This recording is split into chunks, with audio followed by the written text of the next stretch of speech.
téléspectateurs, on a passé binombo te, bipa ibiso, bozu libaku, ya Kolanda Biso, tobandi Canal Presse à Mokola Lelo, toza vendredi, demain, 2025, 5e numéro à Poso.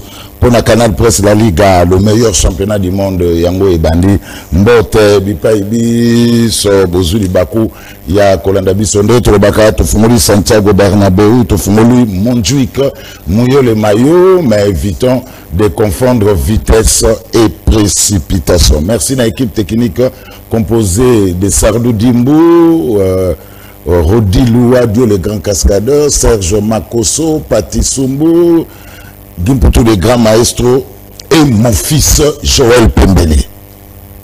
Mon fils Joël Pembele. Il est mon fils. Je le salue. Alors, merci. Joyeux anniversaire. Joyeux anniversaire à Joyce Onia, la patronne, la mère de 4, depuis quelque part de la part de Véambata. Véambata Kaka, Apesi, Mbote Nabalani Nene ya Liga, depuis commune ya Barumbu, à Komia Wadou Dalusakweno, depuis Avenue Kindu, Nabarumbu, Guy Cholantela, Blanchi Atosha, Richard Ndotoni, na Joël Bouloba, le grand Yakuza qui me suit depuis Londres. Voilà mon ingana Joël Bouloba. Alors, Tobakisi, Mbote Nabalani Minene, ya Liga, Aladdin Sita, na Kennedy Mabesi, Obazo Nambabiso depuis Paris, Aladdin Sita, Kennedy Mabesi depuis Paris, Maman Alice Asser depuis Paris aussi en France, Serge Malébé depuis Londres, Serge Malébé depuis Londres, sans oublier Honoré Lulendo qui nous suit depuis Suède. Alors, un clin d'œil, la maison JM,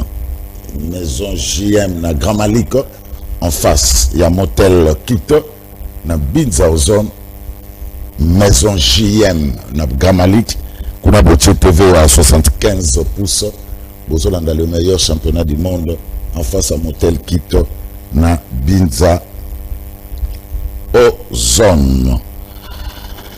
Alors, il y a un message pour la occasion, il y a journée internationale du travail, où il y a des gens qui ont la lobby jeudi, parce qu'il y a un message Yawa, dont tu t'en as bonne fête du travail à tous les agents et fonctionnaires de l'État, le vrai et non ceux virtuels des réseaux sociaux, à ces héros qui participent à l'offre de services publics, à nos militaires et policiers qui ont touché leur rémunération doublée du mois d'avril, bonne fête de travail, à nos fonctionnaires des administrations centrales qui ont touché leur salaire avant le 30 avril, bonne fête du travail, que les fonctionnaires en retard passent chacun auprès de sa banque commerciale, les fonds sont déjà envoyés par le gouvernement. À nos compatriotes de Goma et Bukavu, les rémunérations sont envoyées comme partout au pays. Il y a un problème de son. Il y a un problème de son. Voilà. À nos compatriotes de Goma et Bukavu, les rémunérations sont envoyées comme partout au pays. Nous vous prions d'utiliser les mobiles money ou d'opérer à partir de Beni, Butembo et Uvira. Aucun retard de la paix, c'est la marque du gouvernement de l'exemplarité qui refuse tout scandale de corruption et détournement. Parce que, Badongolo Miso, même caricature, Bakomi, Bamoni, Batema fonctionnaire, Bamoukouse, Nebdeso Bomonagamo, Batia fonctionnaire, Bamoukouse, Basali, l'aigle, l'Argentin national, Doudou Fomalikunde, Batelemissé, Babi, Tozo fêté, fait du travail sans salaire. Or, ils ont un tox.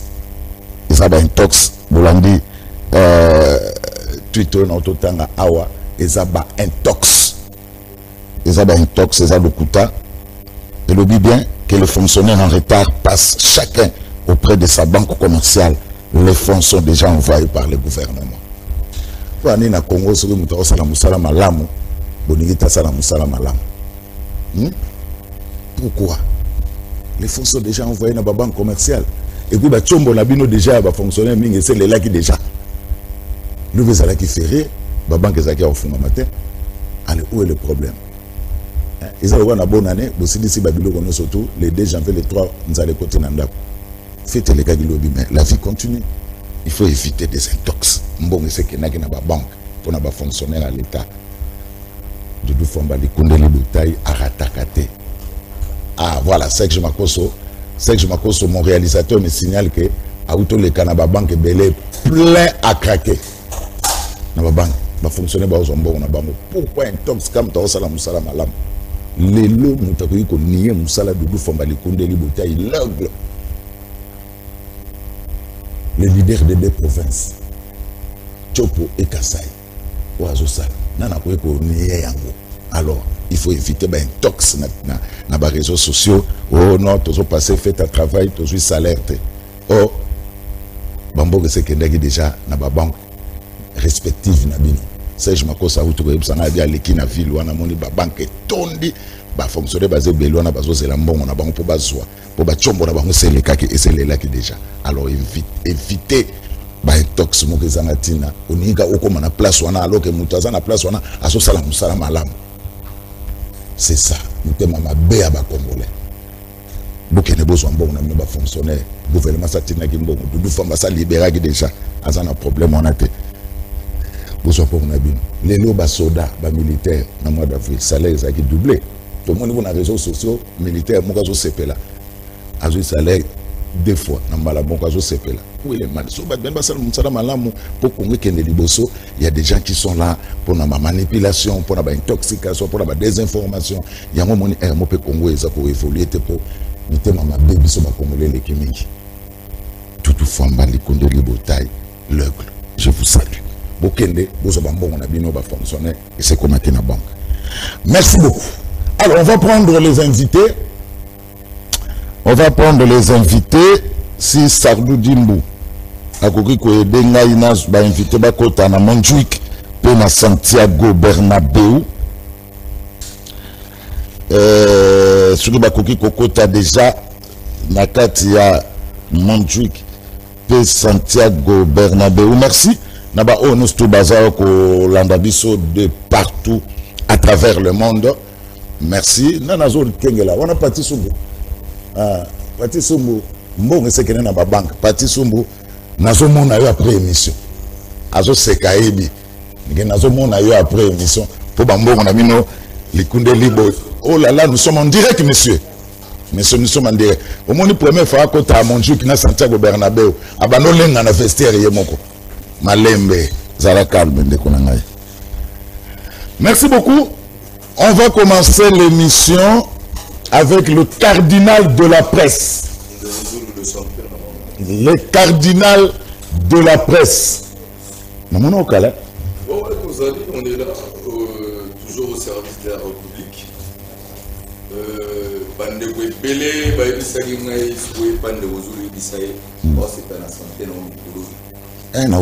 c'est convalescent.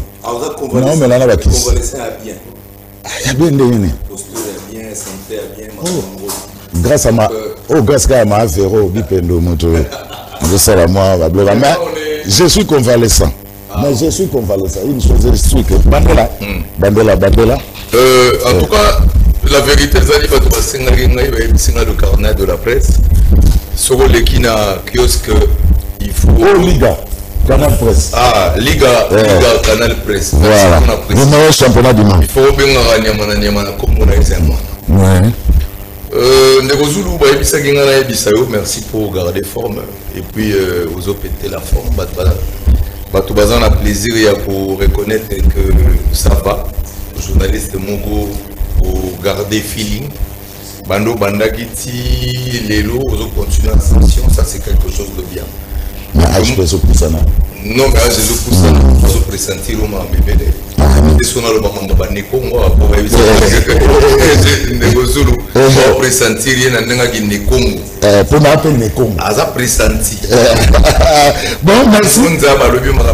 Alléluia. Alors, je voudrais profiter de moi biscuit. Rapidement. Très rapidement, on a évité na salle moi un point, deuxième point au cadrage. D'abord, on a vu ça. D'abord, Congolais nous sommes que on va en attendre, vous allez calme, vous allez calme. Batu et belé, bah on attend, on va se plaindre pour la érosion, érosion, on dirait l'état zaté, on dirait moutazaté. Je vais saluer aujourd'hui l'implication avec force de l'honorable Mariquette Mutinga, la championne catégorie. Il y a faisance. Est-ce que c'est érosion nature? Il y a mené ce combat pour que Banachang ba érosion et ba solution parce qu'elle a toujours été mais n'a pas Banachang. L'honorable Mariquette Mutinga va continuer Ningwana mais l'État, vous devez intervenir au VD aux Awapi. Déjà on veut non plaider rapidement parce qu'on dirait vous avez dit. Est-ce qu'on fait des Zimbabwe?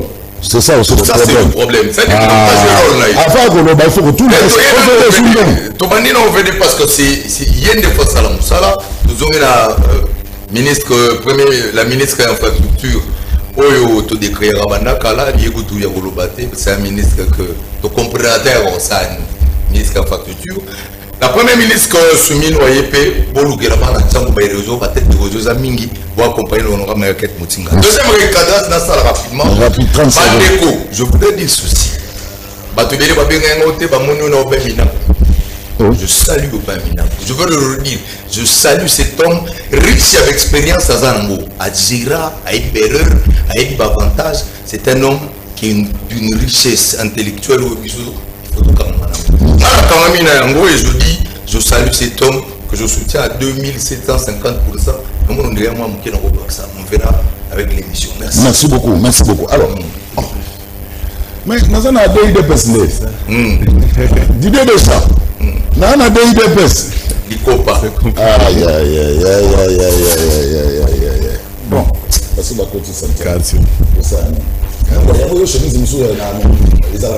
Maman coupe sa chemise mbote ndeko Zulu mbote na bande kutoka kabona na bango plateau mbote na bakongomani nyonso bakolanda biso oyebi biso tolobaka fachinde le reste wana biso toyibi bango te c'est comme ça ce que le beli chemise mususu ko ya te biso tolobi oyo tolata kango po Fati kaka donc toza wala eza likambo avantage oyebi bakongomani toza na mwa pasi soki yo oza ko appuyer mutu oza ko soutenir vision ya mutu oza ko sala jalelu mais soki yo oza ko attaquer mutu wana chaque fois oza ko loba mabe na ye yo ko sala nini biso tondimana biso ko soutenir Félix Tshisekedi peu importe le prix à payer tolobaki angolobi tozoloba ngolelo toko continuer koloba yango parce que on veut un Congo meilleur, on veut un Congo où bana na biso bakoko na biso bako espérer lobi kasi ndima quand même na profiter pe na biscuit na ngai modèle de nga cardinal auti ko sala na yebisa tata mokonzi ya ekolo eloko moko omoni tango alobi likambo ya OVD awa yo tuni soki déjà ya OVD azimbongo bon sikoyo soki bino bozwaka mbongo te baplace yango bovandela kango nini bon démissionner c'est très fort le gouvernement débourse l'argent mbongo ezali ndeko Zulu oyebi likambo ya 100 trous tosuka wapi 0 trous merci mbongo ebimati tosuka wapi bamabulu boni bakanga tilelo mbule betaki lobi bon sikoyo yo soki oza mobali ou soki oza mwasi après mbula wana tambola soki tolobi na Daniel Bumba grande vision ezate Daniel Bumba reste ferme nous avons soutenu Daniel Bumba par rapport à projet ya société projet nini kotonga Kinshasa ya sika kolungwa na centre kokende bakoto etikali vide ça va permettre la ville province ya Kinshasa et respirer même ba makambo toza na bango ya bambouteillage et kosila mais Daniel Bumba akomi na ye akoti wenge akoti mouvement ya balinga abosani ke Kinshasa maburu eleki Kinshasa eza ya kokufa na burgomestre oyo toza na ye ya Lemba na yebite musala na bino ezalaka na kozwa mbongo kobosala bana mai ou ezali parce que ndeko Zulu limbisala na loba Ce qu'on comme une lemba super. Aux autres qui lemba terminus. Au moins place il y a école Tanzania. Non, tata mokonzi ya école Félix Tshisekedi. Pardon. Place où on les a placés, il y a pas de batunyoso. Kende au moins place où on les a placés, le mutuka kolekate. Ce que ça va mutuka kolekate, il faut nous comment kokota na kati. Mais gouverneur ya ville, musala na yozalini. Ce qui va le dire, eza ba route ya oyo gouvernement national et l'initial. Mais yoza gouverner pour la. Merci beaucoup. Alors, on va prendre maître. Boni. Mboteko très sincèrement il dépasse toujours. Non, il dépasse toujours parce que c'est le meilleur parti politique dans la République démocratique du Congo. Il dépasse les meilleurs partis politiques d'encadrement. Il dépasse les meilleurs partis politiques dans la gestion. Il dépasse tout dans la République parce que tous les autres où ils ont observé, ce qui dépasse c'est mon plein. Donc c'est de dire que ton dimi parce que c'est la démocratie ou bien c'est la bango, mais ce n'est pas aussi si grave tout ça dans le terrain là-bas. Donc par exemple le meilleur parti politique de la RDC c'est l'IDPS. Mais échanger en quoi l'IDPS est le meilleur? Na faisabilité, na acte sur terrain, na effort politique engagé. Donc tu sens qu'il n'y a aucun parti politique où il y a un effort engagé dans l'IDPS. Ils ont existé.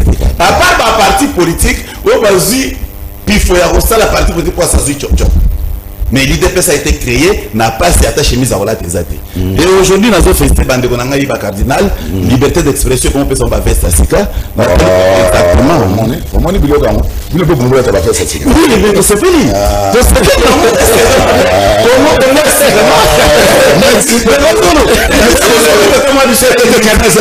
Moi, je suis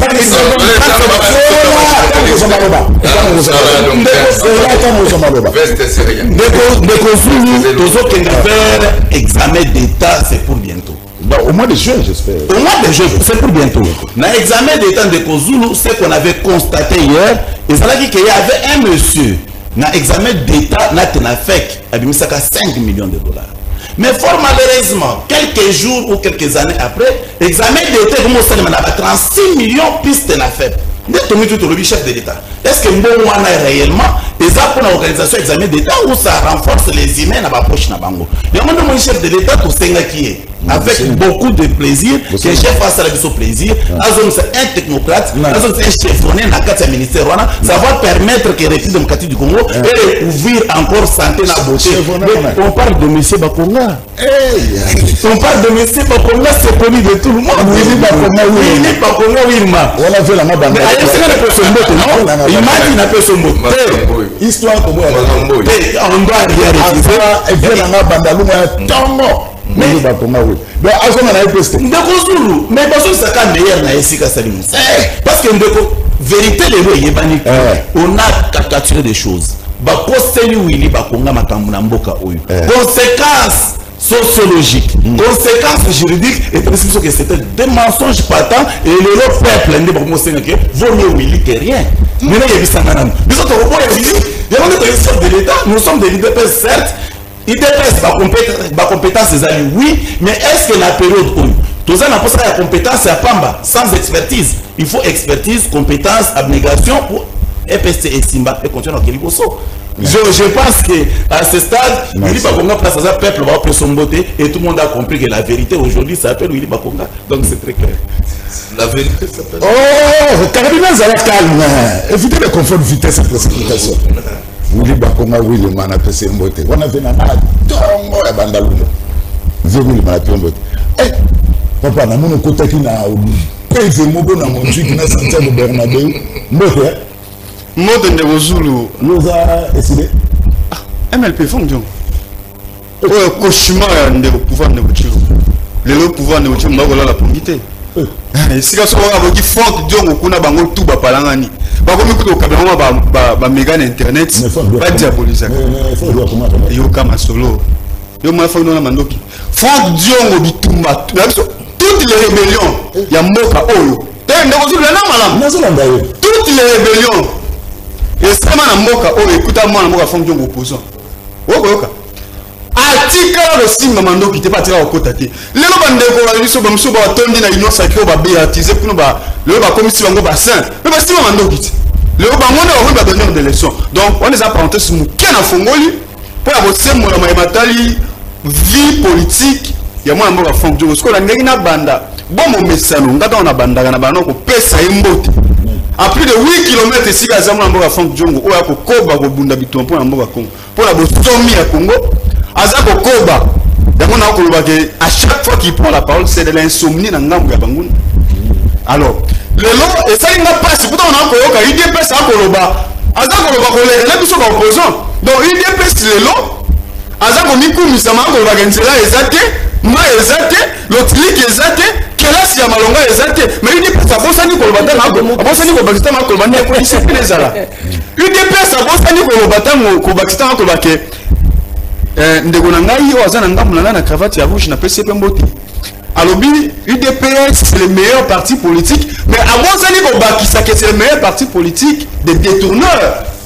des incompétents des traîtres donc ndeko Zulu ngai na bakisi su mbote na ngai na bayimboka tu o bakolanda biso na ngonga oyo bango po tokabona bango plateau moko toyebi ke ndenge toyaka biso MLP sika tu tolegaka topesaka bango nde leson lolenge ya kokamba to komona lelo bako bata union sacrée bayebi te bakena ngo wapi ba élargir mabe c'est parce que ba visionnaire bakolo boule nde baloba bakolo boule ka union sacrée bana mboka notamment Frank Diongo lelo lokola bato bazalaki na likanisi baye suna te ndo komona bitumba balongwa 6 bakoma 40 bapotana pona ba poste etalika bango moko donc ngana akokanga parenthèse nga pona lobaki mwana mboka Frank Diongo nazwi bambela ebele ya bayi Congo bakongomani balobi koba bitumba pouvoir nde ochilo bayande ya pouvoir ndi ya intimidation yo ya kutu olo wano longango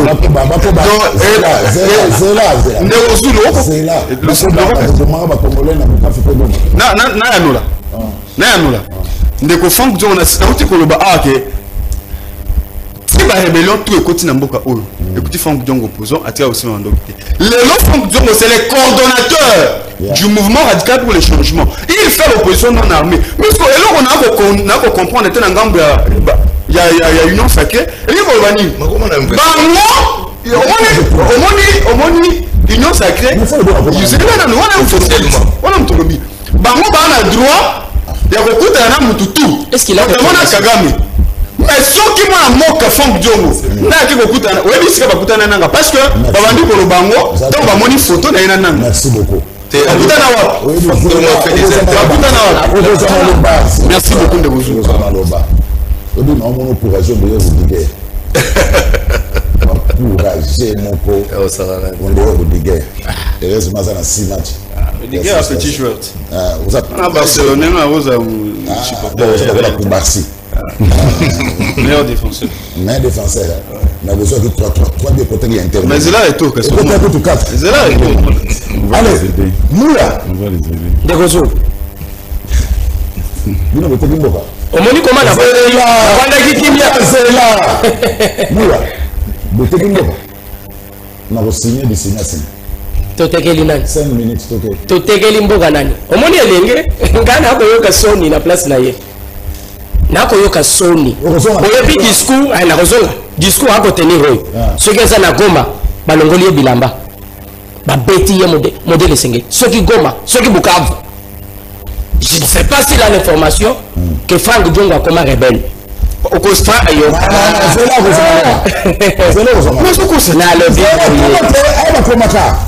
Frank Diongo akoma rebelle tala kabal modèle salam alobi pouvoir nyonso eleka République démocratique du Congo Frank Diongo atikala jamais kosala rébellion na Goma kona epananga ke kosani en réalité yo a elenge lokolanga yo ka zala kimia pas est-ce que vous oza elenge lokolanga ngai esengelaki na ebiso yo lokomoko il faut pas suivre quelqu'un parce qu'il est Diongo ou parce qu'il a non mais il faut d'abord étudier au fond c'est le pourquoi tu dois défendre quelqu'un comme Frank Diongo nous l'avons connu depuis très longtemps.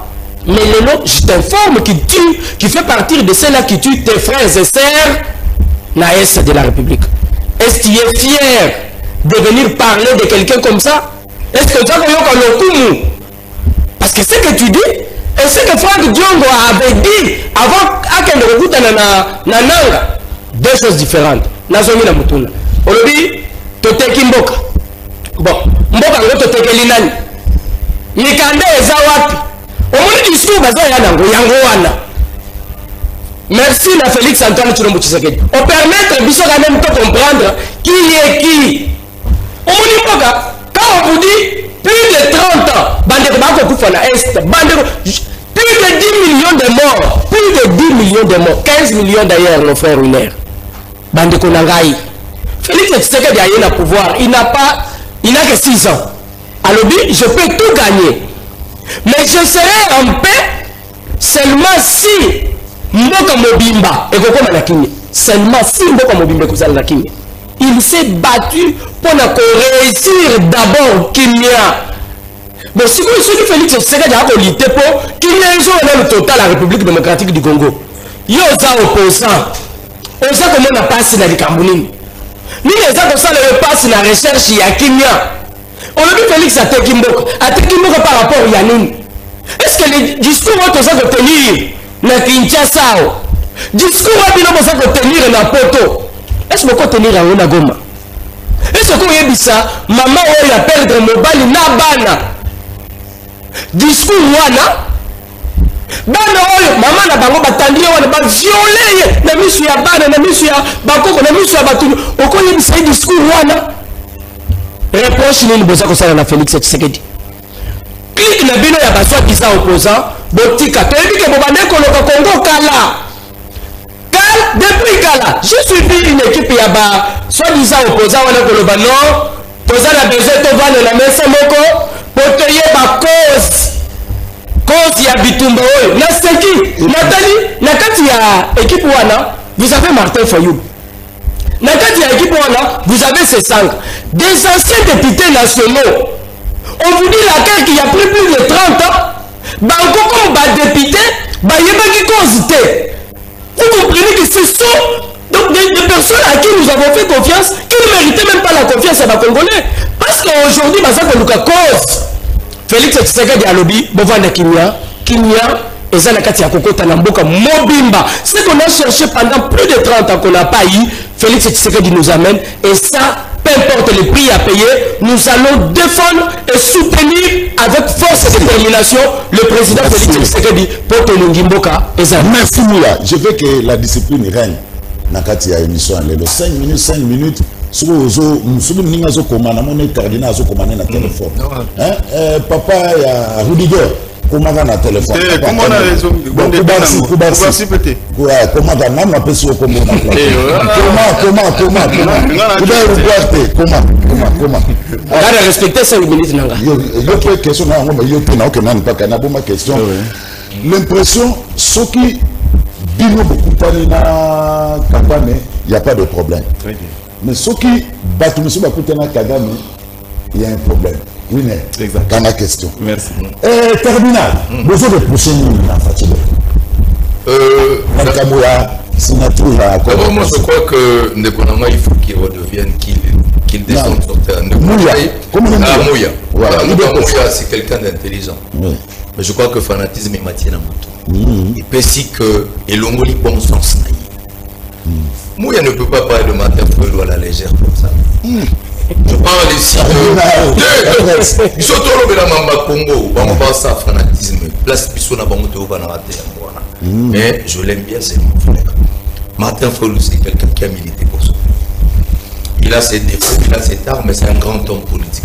Tu ne peux pas le banaliser comme ça. Le roi Denis, c'est ça, un avatar naïr, un versatile, mais c'est un grand homme politique. Niveau de réflexion à matin, il y a des listes, c'est ça, on ne peut pas remettre ça en cause parce que c'est un grand homme politique. Oui, on dit Joseph Kabila. Il a ses tares, mais ça a été quelqu'un qui a géré le pays. Il a son expertise, il a fait ses tares. Mais c'est tout le monde. Pas tout le monde. Il a ses bons côtés, il a ses mauvais côtés. C'est critiquer le président de la République, il n'y a pas que du bon. On peut citer les mauvais côtés du président de la République. De la même façon, on peut citer le bon côté, le coup la majoration à salaire. Il salaire qui tombe, soit d'avoir bindé, tout vandi, oui, soit répété sous deuxième bord, mais vidé. Soit répété sous 2 fois bord, ici. Soyez honnêtes. Moi, aujourd'hui, je voudrais côté à Batou, l'amour du Congo. Moi, je n'aime pas ce pays. Moi, je n'aime pas ce pays. Moi, je n'aime pas ce pays. Parce que quand on a bango, quand on a bango, comme monopoliser le Congo n'est que le Congo, les lots c'est devenu un bien privé de l'UDPS, comme si le Congo n'appartient qu'à l'Union sacrée. Non, mon frère, je vous dis aujourd'hui, la véritable paix passe par le consensus national. Vous savez, le processus de Kinshasa. Le processus, il y a deux aspects. Il faut au bandana. On respecte, on salue. Et le au niveau international, le rapprochement des États-Unis, il faut le dire, même si on attend de voir le demain, ce que ça va donner comme l'accord final, mais on tient à ce que l'accord final, que le Congo ne perde pas sa souveraineté économique. Et comme tout le monde dépend de Rwanda, il faut tout le monde à Rwanda. Jamais. Non, nous voulons conserver notre autonomie économique, notre indépendance économique. Au niveau international, on salue. Mais, on ne veut pas mais au niveau interne, il n'y aura jamais de paix aussi longtemps que Kabila sera à l'extérieur. Il y aura... Je m'assume ce que je dis. Et pourquoi? On ne fera jamais une république de paix en criant de frustration. Joseph Kabila, Moïse Katumbi, tous ses opposants là-bas à Libanda. Ok. Donc quelle est la logique?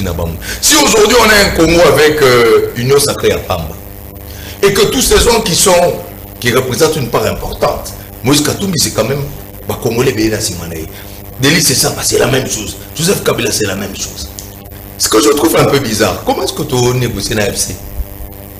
AFC, on peut négocier avec AFC, mais on ne peut pas négocier avec Joseph Kabila. Quelle est le sens que vous donnez ça? On va négocier avec le Rwanda, qui nous a tués pendant 30 ans. C'est ce qui se fait. Comment vous négociez avec quelqu'un qui nous a tués pendant 30 ans? Moutali Banda. Mais Mouto, qui a été avec nous, chef de l'État, on ne veut pas négocier. L'idée c'est quoi? À ce moment où que l'AFC c'est Kabila.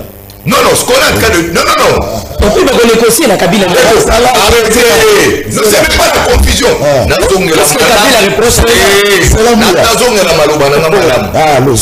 Il y a un premier étape. Il y a un accord à l'Iboussou Salemi au niveau international. Mais au niveau interne, on a des problèmes.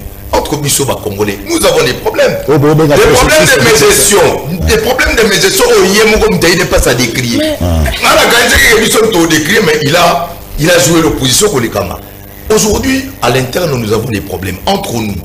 Problèmes de corruption, ainsi de suite. Nous sommes en train de presser aujourd'hui le juste milieu. Ça veut dire la juste mesure. Kibongaï, ça ne va pas payer. L'Union sacrée aujourd'hui a géré 6 ans, mais il y a beaucoup de failles, il y a beaucoup de problèmes.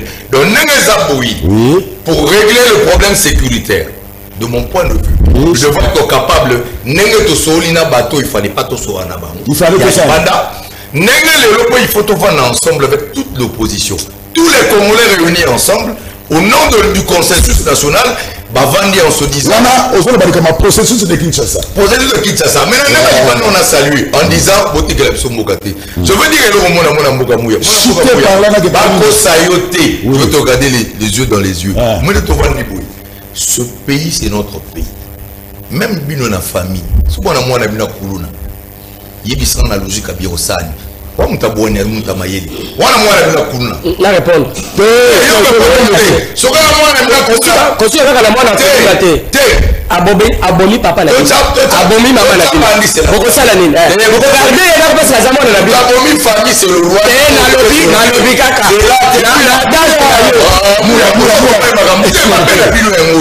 Vous voulez soutenir Maboko Pointé. Cette guerre ici sans le Rwanda, c'est impossible. Les militaires qui se battent à Goma, que c'est l'armée rwandaise qui se bat. Le Rwanda nous a pillés, mais on a eu le temps quand même de négocier na Bango. Mais vous pensez que le pouvoir va gérer tranquillement en ayant des opposants à Libanda, Katubi, Libanda? Ce n'est pas la paix que nous recherchons. On recherche la cohésion nationale. La cohésion nationale. Nous devons nous dépasser. Nenge Mobutu Asala, Nenge Laurent Désiré Asala, Nenge Kabila le fils Asala, Nenge na coutume africaine Toranango. Quel que soit le problème, nous devons avoir le courage de dire aujourd'hui Jean-Pierre Bemba, Tolimbisa. Merci beaucoup. Tolimbisa, Thomas Louaka, Tolimbisa Batebele, Tolimbisa Batebele. Merci. Mais bon, Mende. Tolimbisa Mende. Merci beaucoup. Winner, soit question, on a tourné que déjà. C'est la question, mais il faut aussi remettre dans étage parce que je commence à comprendre que les gens basés à la télévision pour le plaisir, tout simplement qui est à la télévision. Il y a des histoires qu'on ne peut pas dire à la télé. Bon, il y a MLP, je pense qu'avec le temps, dans le monde de la communication, ce qui est vrai, c'est qu'il ne sait pas. Il y a des MLP au WAPI. Où il y a Franck Diongo, ou soit Franck Diongo. Mais c'est ça, après, il y a la Franck Diongo, Balongola na MLP par le simple fait qu'il adhéra na M23. Ça, c'est connu de tout Congolais politique. Sauf les gens qui viennent d'adhérer dans la politique, après l'adhésion, il y a Franck Diongo. Là, ils peuvent comprendre de leur manière. Mais ce que je demande à notre frère, c'est qu'il faut Aïeba. Azo soutenir Franck Diongo, il y a rebelle, toi soutenir parti où il y a Franck Diongo, va rejeter Franck Diongo dehors. C'est de lui de faire le choix. Donc, il n'a pas le libre choix parce qu'il a choisi d'être rebelle. Derrière Franck Diongo, c'est son choix. Mais attention, Constitution et la République, dans son article 8, est consacré effectivement l'opposition, mais il est consacré à l'opposition armée. Ça, il faut le savoir. C'est autant qu'il est organisant le parti politique en République démocratique du Congo et surtout de l'opposition, nulle part où il est consacré parti, il y a opposition armée. Là, tu dois noter et à la prochaine, il ne faut pas revenir.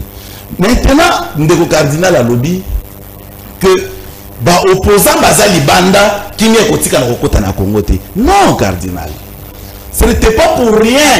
République démocratique du Congo, indiment qu'on sait le constitution de la République. Parce que lorsqu'ils ont la constitution, ils ont ils sont que d'une part, ils ont la majorité et d'une part, ils ont la opposition. Écoutez. Tu connais ça.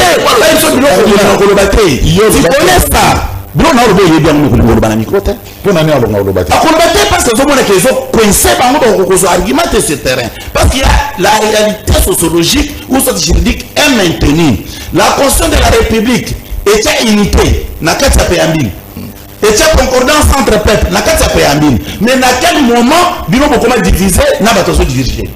À quel moment? Or, séparation entre l'équipe dirigeante n'a Bino et ça par rapport à la Constitution. C'est l'article 8 de la Constitution qui est beau à l'opposition. Mais malheureusement, vous avez choisi l'opposition armée. C'est ça les conséquences. Quand tu la position armée, c'est ça qu'on appelle l'armée. C'est ça. Mais il vient de signer un acte avec un criminel connu à République démocratique du Congo qu'on appelle M. Kabila. Tu le sais. Kabila, attends.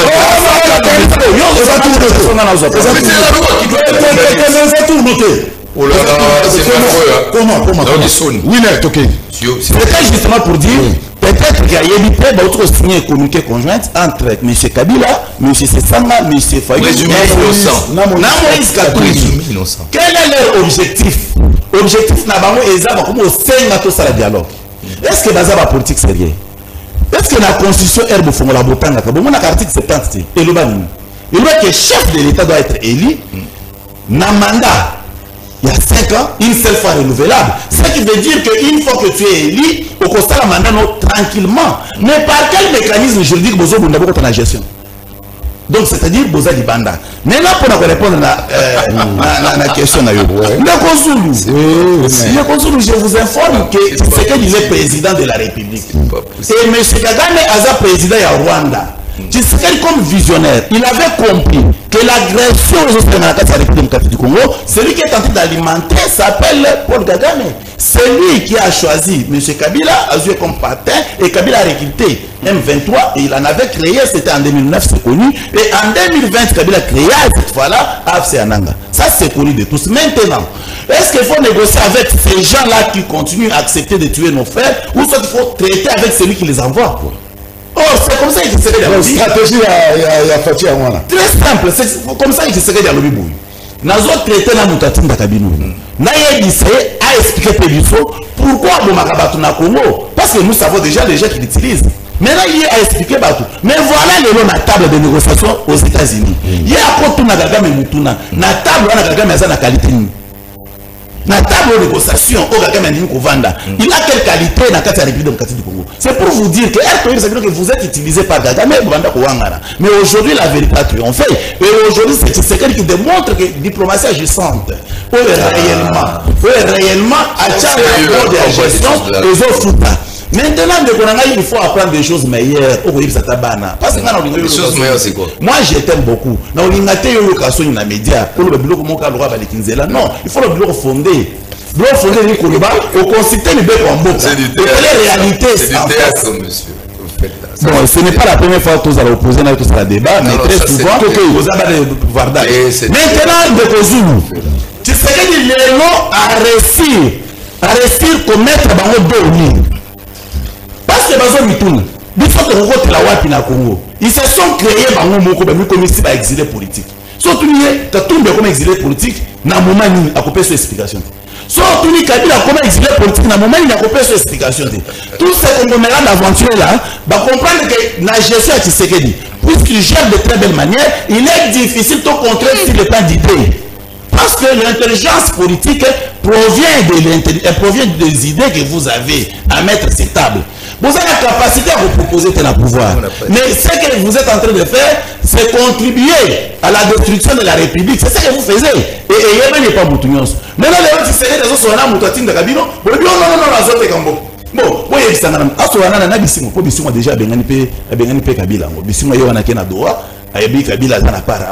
est-ce que c'est sérieux ou bien on raconte? Non, c'est pour le final. Ce sont les débats.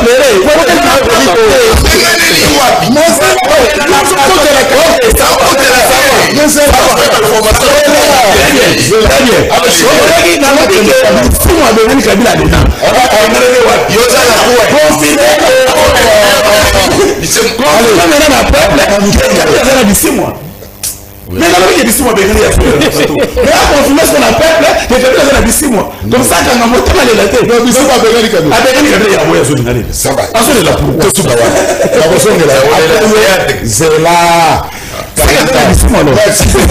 Merci beaucoup. Monique Fatia Kabino Club. Azo solo la siko na mutatinda la Kabino na ba Franck Bion. Ndeko Zulu. Oyebi mamsuto na ba plateau TV o. Et puis ça kanda en tant que patriote, en tant que démocrate tu supportes yango.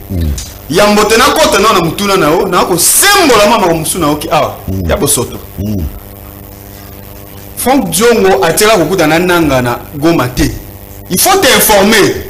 Vous là de l'UDPS, il faut chercher à vous informer.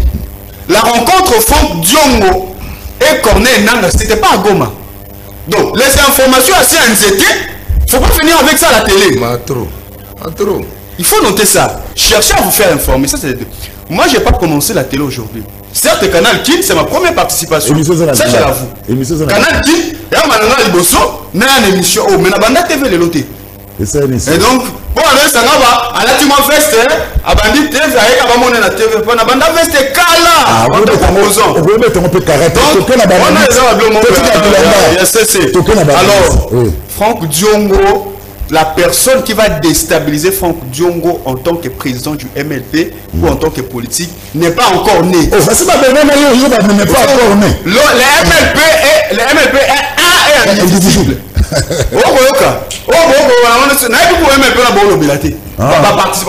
C'est où leur siège?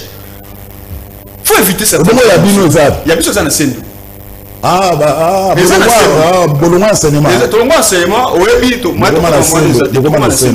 C'est le côté. Moni Sozana Wenzia Pongabi. Et c'est quand on a moni nani ministre na bino injustice pe azana parti papa Bomsalinga. Et ça on a solo ministre ya RDC. Il y a injustice. Azape na siège na yona donc on a voilà avant comme école compte so outil pour avant comme école compte. Naïbi na. Allez, alors non ce qui bino beaucoup tangela biso article beaucoup citer le biso article 8 au tangela biso te nous allons vous opposer à l'article 64. Ceux que vous pensez que baza ba rebelle lilo, ce sont des gens qui agissent en fonction de l'article 64. Sachez-le. L'interprétation de l'article 64 ne peut savoir que décortiquer un mot qui est Moutakoma Constitution. Vous comprenez. Donc, ceux aujourd'hui qui ont accepté de combattre à l'autonomie, non, il faut être discipliné. Il faut, en tout cas, quand je prends la parole, il faut être discipliné. Ça, c'est le principe. Tango, n'a pas maloba. Il faut qu'on fasse de la kima pour l'anglais. Donc, bato oba ko sala obo ko benga ba rebelle lo baza ba opposant sur base de l'article 64. Ndeko Tshilombo n'a jamais été élu. Oh bengi a président, il n'a pas été élu. Si Baza qui est élu, mais c'est sûr qu'il a gagné l'élection à plus de 73%. Bien en gros 73% en français mususu. Azal score lui la opposant ni. Après si les professeurs après ces professeurs bien Moussala n'a pas ça ni parce qu'il a 73%. Ça veut dire qu'il a la majorité des Congolais. Il va non attends, les opposants Barabi ils ne valent rien basé de l'autre côté basé Tinati. Si ko yoko lukabango pour ça le gouvernement de l'Union nationale pour que baya couper sur les canisini. Le gouvernement MLP on tue nos compatriotes dans l'Est de la République démocratique du Congo. Le président de l'Union nationale a effort nous surtout pour nous Kimia. Où est le mal dans na koti wana kasi. Wana zakino na on a besoin de continuer. Yokana nongana ndeko zulu. Au moins biso tango MLP to kozwa malwa biso to yakande non seulement ko ya non mituna mais ko c'est ça enseignement. Tout un enseignement biso pesa ba religion sacrée. Parce que on a ko raconter la vie privée na bango ba kisa biso ndenge mama bumbu ye minene po ba ko yiba monga Congo. Ici tozongi na mambo ya accord de principe. Oyebi soki eza na mabe moko président Félix asala banda mandat banda otoyeba ye lokola mokonzi mboka de fait ti lelo eza na mabe koleka oyo azolinga asala sikoyo te oyebi accord wana okoloba oyo azokende signé na États-Unis nazo résumé yango parce que télévision eza ngonga elingi koloba nini bana mboka parce que nous fournissons l'information vraie sûre et vérifiable oui ok elingi koloba nini na accord wana azwi richesse na biso nkita ya ekolo mabele na biso na bokoko balobaka soki babotoli yo mabele okomi moumbu azwi mabele na biso ase lokola troc apesi États-Unis mabele ce sont des faits privés bango siko en contrepartie de cela babatela ye na bokonzi na ye asala mabe aboma ayiba abatela miyibi babatela ye et que mabe koleka na nyonso wana kaka Rwanda opposé une question ya malamu ana okela noté bino ko accuser Rwanda biso soki opposant akutani na Rwanda akeke Kigali problème akutani na Kagame problème bino ko kena kutana bazui Rwanda comme superviseur ya accord wana c'est le Rwanda qui va superviser l'accord wana oyo eza accord de principe nous biso to côté le melango il faut pas finir mitalana to côté le melango pour que eloko wana ekende kokuma na suka te poso ke ekei tina suka ba signer yango elingo ba nini na esika wana mabelo wana bakopesa ba américain police congolaise akoassurer sécurité te armée congolaise mapinga ya mboka bakotia makolo wana te donc c'est un domaine contrôlé entièrement par les États-Unis na ba service militaire na bango bakotia et disposition militaire aux policiers donc nous on doit bakolo mabele bakolo kita tokoyeba te nini banda koleka wana donc c'est juste une façon ya kobimisa bomengo na biso bankita na biso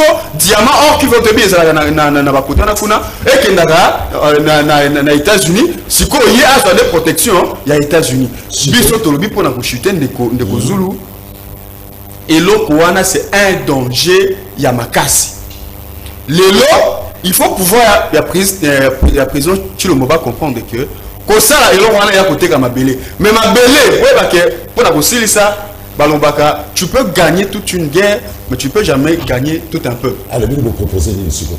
Non, est-ce qu'il y a mété après quoi donc on va la cabo ndeni la bazo finga biso ababiso to la bangelo ote basi mafaulu mabe bafinga Moïse mabe basi makabila mabe bafanga ko kolobate siko bazo lukani ne pa na biso to atina te eux ils ont tout na mayela bango ko bakoka babonga bazo mboka ndeko za discipliné bazo mabele bazo plutôt mboka bakamba yango lolenge baganya ba élection balobeke baganya yango biso kuna etali merci MLP faites une fois pour faire 5 minutes cardinal yo babengani d'ici moi awa to ki pa winner otomboki ponani bisi mabengani kabila yo otomboki ponani 5 minutes reprenons nos combo ya winner azama winner ya nini te voilà te ya jeu voilà te jeu wana mimengo tina TV ça masiki non beaucoup on parle de la République démocratique du Congo monsieur winner vous devez émission ça la linga voilà la cellulaire mo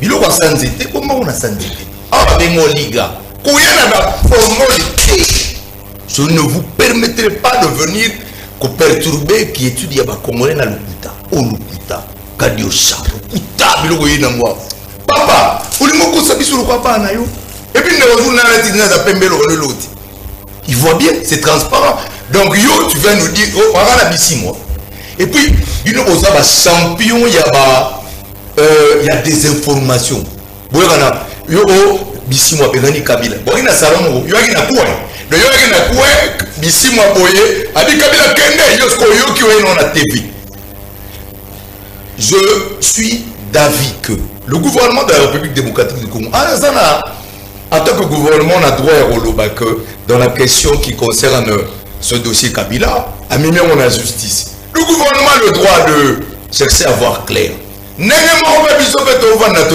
monde un peu clair mais pas tout banda banda pe kotake Kabila boy après la preuve tout le monde boy procès trop zéla ngobena to zéla procès tout le monde a preuve ya solo ba preuve tangible ya ba formona ba maya moto no ya na moté obisimo yo na besoin beaucoup dans côté et puis bah tu peux va vendre les gens regardent une émission sérieuse oui la kadjosa oui la papa les bilou na papa maboya non arrêtez ces histoires là voilà pexo pour na ouais là ba na biou il y a sous faut pas venir avec des bêtises ici pardon excusez bêtises mais il faut pas ramener des bilou obeta dans la cité.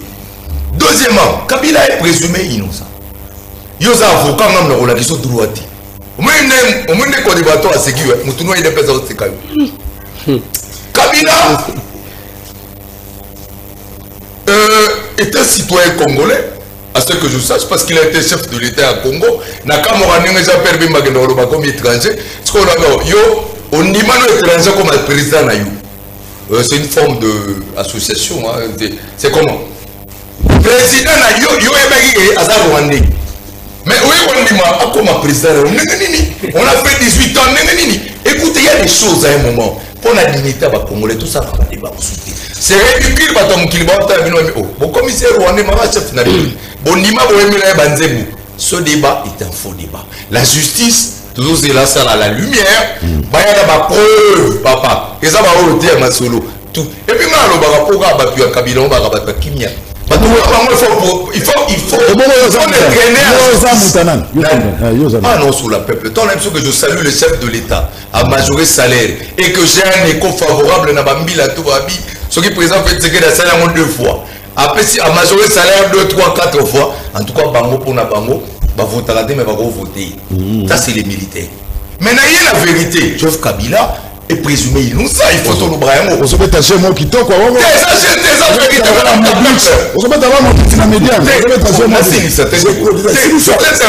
Si ça pour la Cameroun, ils sont là dans un ils sont tous. On se tourne ballon. Non, arrêtons. Batu ba meseli la vérité, batu balingaka tous à la batu ya batu. Ngana mutanzambe na muta peuple. Oza mutandino ndé. Na muta individualité. La vérité c'est que les lots n'ont pas de on a des pèses baba innocent. On dit bango bazar va programmer. Va finalement déshabiter matière ya ngoboya oloba. Ils sont en train de répéter des trucs ba yo na sabanzité ba va répéter comme là musu ba ba te mambolo ba. Le chef de l'État il est dans un contexte où Azana Chouati. Atali, le Rwanda, na États-Unis dans la Sima Rwanda, les lois comme ici aux États-Unis innocent, ce qui est faux, les États-Unis 30 ans, bah toujours la Sima Rwanda, il y a un moment Monisco Lobagi que armement les akuna on comprend dans notre église Makasiming Rwanda comme on a vraiment depuis mon colonie. Les États-Unis ont soutenu le Rwanda pour nous agresser. Aujourd'hui, le président Félix Tshisekedi a compris Nango, Ake Asolorana Bango, mais Ndeko Azobeta Masolona il raconte sa vie. Après ça dit que il y a un dialogue avec l'AFC. Le chef de l'État a dialogué, mais à un moment il a compris que il faut dialoguer. Namandoki, il vous a la facilité, la seule option. Oyo, il faut ramener Kimia. Ils ont kosolana Rwanda, kosolana AFC, basololaki, ou monaki bados ko signé accord. Et aujourd'hui, il y a des opposants qui se disent lokola logique nationale et alia koluka kimia. Ba Martin Fayulu, ba Délice Sanga, ba Joseph Kabila, aujourd'hui qui je sais pas si c'était Moïse Katumbi, ba lingi ba kota dans la logique de la recherche de la paix. Ba ngopé ba ya ko apporter contribution dans le monde de la paix. Il y a un bavandi ba lobino lokola dynamique de paix zali. Rwanda kuna basoye na gouvernement, AFC ou ya boma ba congolais, baso sur la paix na gouvernement, ba biba ya apporter contribution na bango. Il faut être un monsieur, il faut être un monsieur. N'habitez non na qualifié parce que mutunanga na ndenge ya bouye, mais là je vous ai pas compris. Ceux qui ba congolais ba yi ba lobi. Balingi ko yana oya bango mayele pe poto luka la paix nenge Joseph Kabila ye nenge Moïse Katumbi ye na lettre commune na bango na ba Martin Fayulu e komi bino lisumu wapi bino pe no so ala ka folo bage olingi makambu te po viona tanga womuno na ndaku asepela. Merci Kabila Mouya et nous on nous a sabiso que l'accord de principe faut les côté kamboka te Mouya parce que bele pe bazo yima on a pe manani makambo pour zo bati bobo yi processus aki tchasa mais bozo solo lana ba rwandais négociation et nous nous a saké mon colo toneza pour notre kamboka te Ndeko Zulu. Oui, Merci pour la motuna. merci. Winner Kango, félicitations. Et ça la fierté, il y a que ça la partie, le coup la IDPS, avoir des têtes qui réfléchissent comme ça. Je reviens à la bande de opposition. Cardinal, il y a Bissanganan, on l'a lu wapi, Lelo. Nanda kuna. On se rend compte qu'à se contredire, je vais revenir là. Donc il y a opposition. Je vais parler maintenant comme professeur Zouabik. Na papier na longoli casquette wana ya politique naza ko lobaloko la mulakisi yoka sala kimia cardinal na bosenga na yo na ba média ebele ezala kanini Félix Tshisekedi a renouvelé classe politique vrai ou faux Ouais. siko yo Kabila oyo yo ko chanter awo asi asali 18 ans la lobi sala cardinal yo kanga Joseph dans le biboye. Bon, là qui innocent sont yo pesier. Assis à Sali 18 ans na pouvoir. C'est qu'il a été président, a dirigé Congo pendant 18 ans.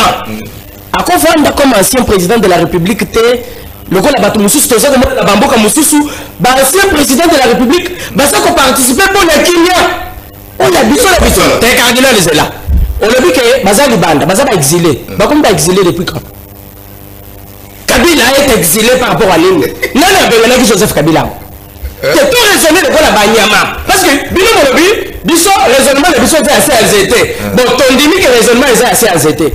Joseph Kabila, non, non, non, Congo. Quel est le problème que Joseph Kabila avait eu avec les Congolais? On est au Senga, Félix Tshisekedi, avant de la Messala et Basolol. Oui, bien noté. Pour résoudre le problème, Nini, Joseph Kabila, ça qu'on reprochait là-bas Congolais. Parce que je ne parle pas de Tshisekedi. La lutte, Batman Koukoufa, na Est, c'est pas Tshisekedi qui meurt là-bas. Et ça va Congomani. Yo yebisanga na Franck Djongo. Na kokende na ye na kokima, Congo a des poteaux. Na bengana kiye. Zomo Yisikatumbi. Ah, Ndekonangai. Zokatumbi. Je te prends les opposants que tu m'as cités comme modèle. Zokatumbi. Na bengana Katumbi na Congo. Est-ce que tu sais la personne qui a permis à Moïse Katumbi de revenir dans le Congo? Bon, parce que Moïse Katumbi et ça là qui va avant, tu serais derrière le pouvoir. Est-ce que vous avez le courage d'écouter la caméra? Quand il y a des soi-disant opposants, et s'il y a des gens qui ne peuvent pas ouvrir leur bouche pour s'attaquer à Félix Tshisekedi, 1. Joseph Kabila, 2. Moïse Katumbi, vous savez ça? Est-ce qu'il y a combien de Congolais attendaient faire il y a un mandat à Joseph Kabila pour porter ma plainte pour l'attaquer? Vous savez combien? Combien de crimes Joseph Kabila a commis en République démocratique du Congo? Vous le savez? Attendez, je peux t'étaler. C'est la justice qui doit faire quoi? Établir. Alors, revenons. Parlez-vous de Fatia protéger Kabila. Ndeko Zulu, Congolais Nyonso, quand Félix Tshisekedi a pris le pouvoir, leur souhait était de voir Kabila devant la barre. Devant la barre. C'était ça souci, il y a Congolais nyos. Et puis vous savez que ce que je dis, c'est la vérité. Qu'est-ce que Tshisekedi a fait? Il a dit que ça sera bon, ça sera pour la beauté de la démocratie, qu'on ait quand même un ancien président de la République, Namboka. Voilà, on peut partager des idées. Ça peut arriver qu'un ancien président de la République puisse aussi faire un plus. Mais qu'est-ce qui est arrivé? Mituna Kabila Bimi Congo Ndele. Il a fui. Joseph Kabila a fui le Congo. Parce que même le service oh là là là là là. Il a fui. Même le service, Yamboka Nabiso. Et Bimelia Kabila va éviter. Il est sorti comme un voleur. Vous savez ça. Non. Vous savez que ce que je dis, c'est une vérité. Je vais répondre. Nous devons un cardinal. Donc, la place où nous subissons bilingue totanga.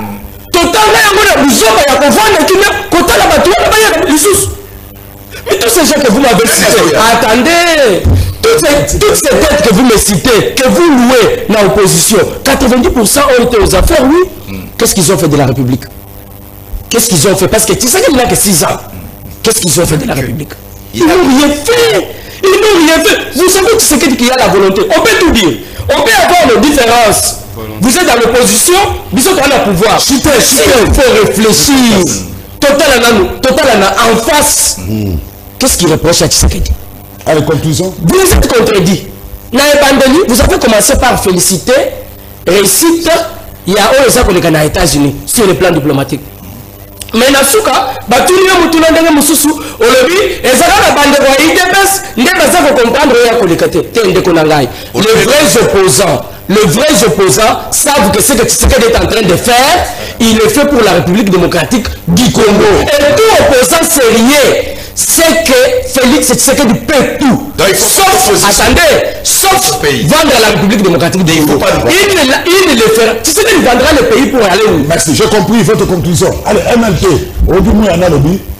Tshisekedi a côté Kakambo Katambo Kolomo côté. Ndegozulu, Webi. Non, personne n'a qui s'amouquait pour comprendre la gravité de Yamambo et ce qu'a présent Tshisekedi a donné à Misso. Vous avez que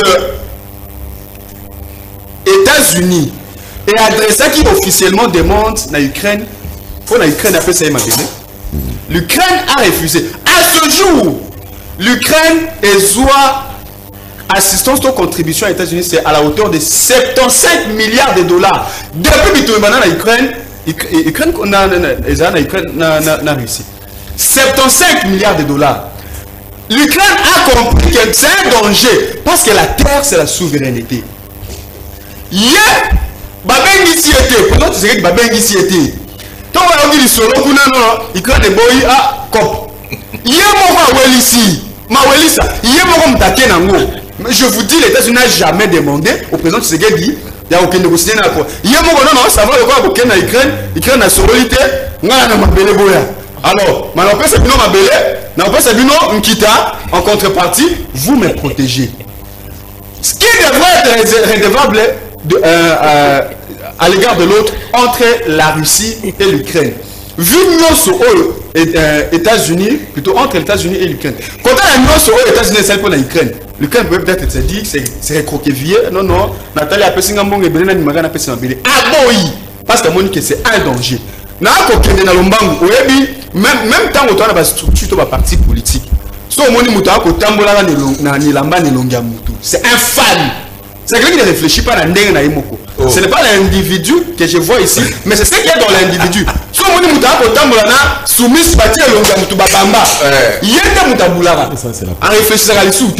Et comment est-ce qu'on aime réfléchir à la place? Le simple fait que tu sois de l'UDPS, mon frère, ne fait pas de tombe en autant, on a chemise à Félix Tshisekedi. Non, il y a un étude dans le bureau, Franck Djongo. Non, on a souché. Ne personnalisez pas le débat. Tshisekedi a voté Kambo Kate. Mais si on a voté Kambo, c'est dans un magasin, on a voté Kambo. Nazo ngaso na lingani pour Kambo. Na bandela kasi. Mais ce qu'on peut dire, Boninga Kaka, on dit qu'on comprend l'unité. Boninga Kaka a guerre continent à Est. Mais qui vous dit que na copé ça États-Unis m'a belé. Mais c'est ça l'idée. Vous avez déjà l'idée de cet accord de principe là. Vous l'avez lu, scruté et compris ce que ça veut dire. C'est la même cardinal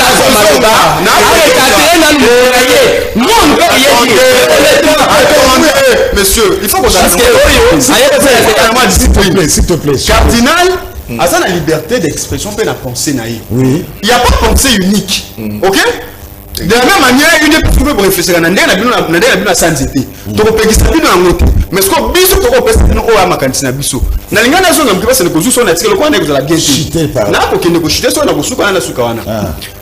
Alors, bien que Franck Dion a Kima, que la Kima. Non, non, s'il vous plaît. Par respect de la personne qui a accompagné Papa Etienne Tshisekedi. Franck Dion, c'est le disciple principal de Papa Etienne Tshisekedi.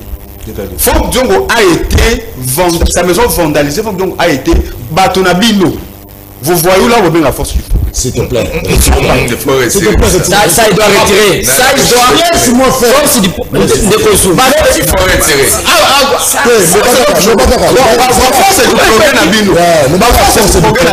Voilà. Donc, eux, ils ont les droits. Commencez par retirer le mot voyou. Tu me comprends pas. Les grands auditeurs, il y a tu me comprends pas. S'il te plaît. Tu me comprends pas. Nana mwana tene bakela ko sakaje na ka Franck Dion. Nana mwana tene ne Franck Dion ba séquestrer ba tirer malba na monoko loba. Il n'a pas vu ça. Ceux qui n'a moka na omoko, et si vous collez la sécurité, on peut trouver sécurité pas et pas voisin. Il y en a qui n'a. Mais moi si on va gagner à Kenya qui m'a Franck Dion a déjà fait. Merci beaucoup. Nous te faisons allez winner ozoka bata opposition babi pona bango moka et qui sont na koteka. Merci beaucoup Ndeko Zulu. On comprend, nous sommes politiques à un moment, à chaque fois que tu dois apprendre comment quand on a bien la politique, conséquences c'est ça autour de la table.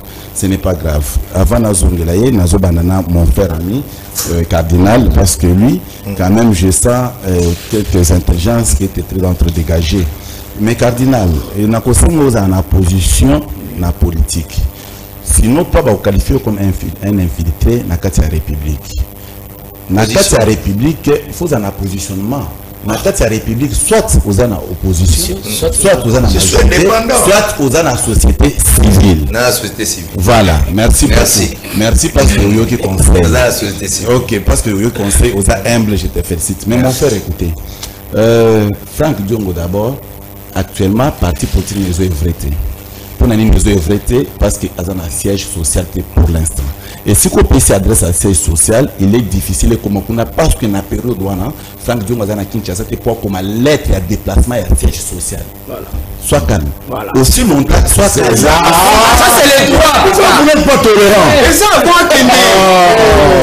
Ces gens les gens là, faut donc voir Kende. Or, il faut préalablement que le ministère intérieur déplacement et à siège social à salaire en haute. Ce qui veut dire que au niveau de ça peuple. Yoka lukuta mususu Ndeko Zulu. Ndeko na biso po ba yeba quand même akoki koloba article na monoko na ye, il a fait l'effort certes, mais atangi biso article 64 pour na bango bazo s'appuyer na article 64 pour na kosala bitumba. Je lis à l'intention et à peuple. Article 64. Tout Congolais a le devoir de faire échec à tout individu ou groupe d'individus qui prend le pouvoir par la force et qui l'exerce en violation des dispositions de la présente constitution. Et c'est une balobi makambo ko l'opposition à. Donc ce qui veut dire que bokein de pour au pouvoir par force, mais article 64 au Canada mon frère ami. Donc tu as mal lu l'article, tu as mal compris et oye na ngona plateau non, awa ba responsable balanda biso. Ce que zambala biso oya, je t'invite il y a comment ce niveau. Maintenant de Kozulu, il y a un problème très grave.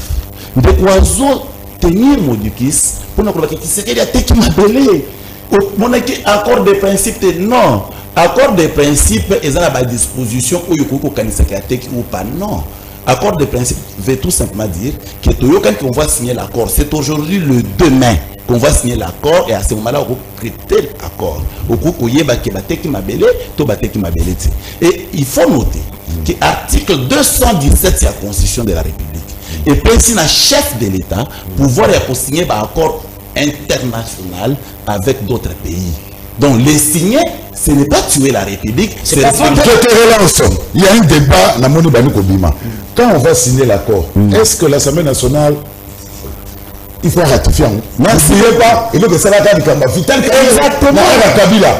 Est-ce que ça va revenir à l'Assemblée nationale pour nous ratifier? Ndegozulu, ce n'est pas pour eux, on a autant des années dans mon salon Boigné. Mais il faut expliquer à l'Assemblée nationale. Nous avons un état d'urgence.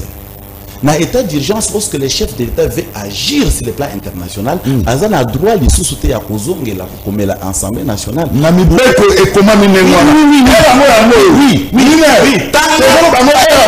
Mais je vous réponds. La logique, c'est laissez-moi répondre.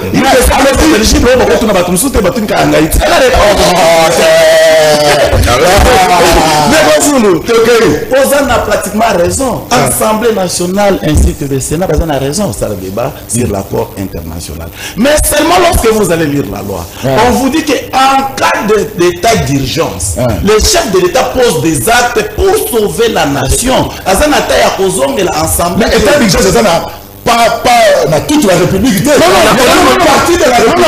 Lorsqu'on décrète l'état d'urgence, c'est pour toute la République parce que c'est l'article de la Constitution qu'on utilise. L'article est sélectivité. L'article est général pour la République démocratique du Congo. Donc, on va comprendre que le débat l'accord ne sera pas discuté au niveau de l'Assemblée nationale. Le fait que nous sommes pendant l'état d'urgence, c'est une réalité agit. C'est une réalité. Oui, le chef de l'État au moins, on a un débat. Allez-y, donne les idées contraires. C'est là. Au moins,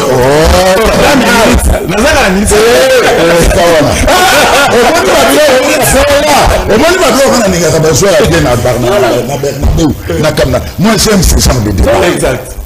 Cardinal. Winner, Mouya, je vous fixe rendez-vous vendredi prochain. C'est vrai. Avec les spectateurs, tout le monde. Merci.